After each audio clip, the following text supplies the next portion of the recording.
Hi, I'm Lloyd. I'm a painter and sculptor. I live in St. Peter's.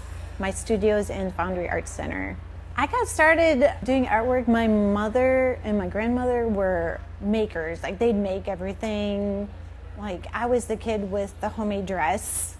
And so it just seemed really natural to make things. By the time I was in 8th grade, I knew for sure I wanted to be an artist. Like, there was no plan B. The thing that really clinched it was we had a project from actually social studies, and I think it was something about Canada, and I made all these drawings about animals. So like the whole report was these drawings in these little tiny paragraphs. I went to school for commercial art, so I worked in that for a while, but I really wanted to be a fine artist. So there's so many things out there, you know, that you can learn. You can really learn from the best. Painting came first, and I love painting, and I had a studio with some people who were potters, so they made cups and bowls and stuff, and they seemed like they were having so much fun with the bowls. And I took some clay home, and they were just, you know, really supportive, and they fired it, and I thought it was cool. Sculpting is really a lot different than painting in some ways. Like in painting, even though it's 2D, I try to get it to more look 3D, and sculpting is just right straight to the 3D. The sculpting, though, is more unforgiving because, you know, once it's in there and it dries, you can't change it, which, you know, is really nice about the painting. You can always paint something out. In painting, I've been experimenting with different boards.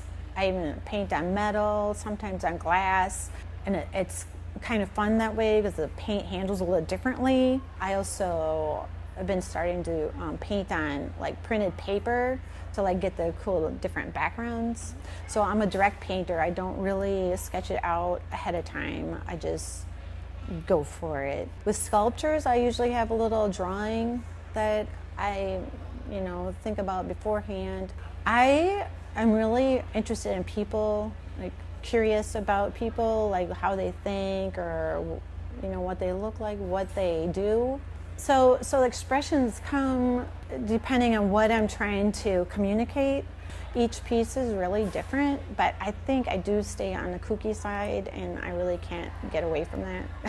I guess I want people to feel lighthearted, and like there's so much in the world that's kind of dark that I just feel like maybe in your home you'd want something fun. Well, I usually have like a subject matter. I try to just do straight abstract, and I always seem to put some kind of subject, either a dog or a person or something in there. Just people are the common theme, or, you know, people, the weird things we do, or, you know, just a kind of fun life. Yeah.